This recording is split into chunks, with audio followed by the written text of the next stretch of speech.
इतिहास के बहुत सारे रहस्यमयी और मिस्टीरियस और हॉरर वीडियोस देखने के लिए हमारे चैनल नॉलेज भूमि पे बने रहिए और बेल आइकन को प्रेस कीजिए।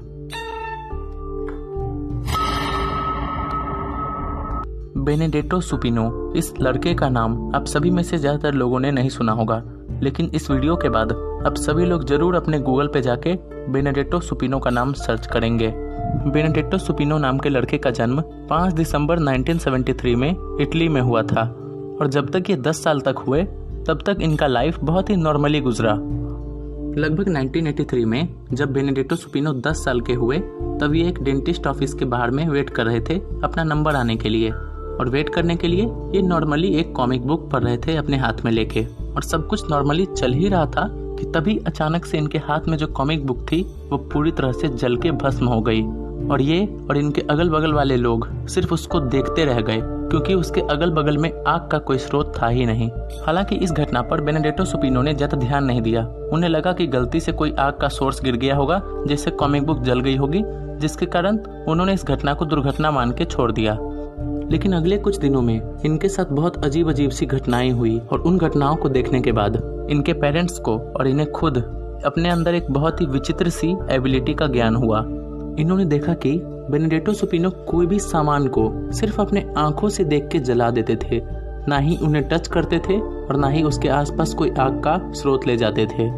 ऐसी एक और घटना सुनकर तो आप सभी को मजा आ जाएगा। एक बार वो अपने बिस्तर पे सो रहे थे और जब वो सुबह में उठे तो अचानक से उनके पैजामे में आग लग गई और उस आग के कारण इनके शरीर में कई जगह चोटें भी लगी थी और इस घटना के कारण ये बहुत ज्यादा डर गए। ऐसे ही आगे कुछ दिनों तक इन्होंने न्यूज़पेपर, फर्नीचर और बहुत सारे दूसरे सामानों को अपने आंखों की पावर से जला दिया और बहुत सारी घटनाओं में अगल बगल वाले लोगों ने इनके हाथ में से एक चमक निकलते हुए देखी थी। इनकी पावर इस हद तक बढ़ गई थी कि बहुत सारे छोटे छोटे सामानों को तो ये सीधे स्मोक में कन्वर्ट कर देते थे, उनमें आग भी नहीं लगती थी। ऐसी एक और घटना में जब इनके अंकल के हाथ में एक बोतल था तो इन्होंने आंख से देख के उस पूरे बोतल को जला दिया था और इनकी परिवार वालों की मुसीबत इन सभी घटनाओं के कारण लगातार बढ़ रही थी। इन सभी अजीब अजीब घटनाओं के कारण इनके पेरेंट्स एक बार इन्हें एक साइकिक एक्सपर्ट के पास भी ले गए थे, पर वो भी इनके पावर को कुछ एक्सप्लेन नहीं कर पाया था और इनके इस एबिलिटी का कोई लॉजिकल कंक्लूजन आया ही नहीं। इन्होंने एक बार खुद कहा था, I don't want things to catch fire but what can I do, जिससे साफ पता चलता है कि इन्हें अपनी इस एबिलिटी पर बिल्कुल भी कंट्रोल नहीं था और इनका ये सुपर पावर इनके लिए एक श्राप बन गया था। पर कहानियों में ऐसा कहा जाता है कि उसके कुछ सालों बाद इन्होंने एक साइकोलॉजिस्ट की मदद से अपनी इस एबिलिटी पर कंट्रोल करना सीख लिया था और उसके बाद इन सभी अजीबोगरीब घटनाओं पर विराम लगा।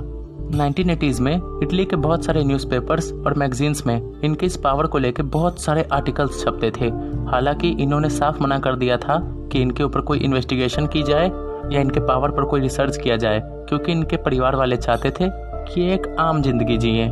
लेकिन उसके बाद कोई नहीं जानता कि ये कहाँ गए, इनके परिवार वाले कहाँ गए और इनके पावर का क्या हुआ। अभी लगभग ये 47 साल के होंगे अगर ये जिंदा होंगे तो, लेकिन ये कोई भी नहीं जानता है कि ये कहाँ गए।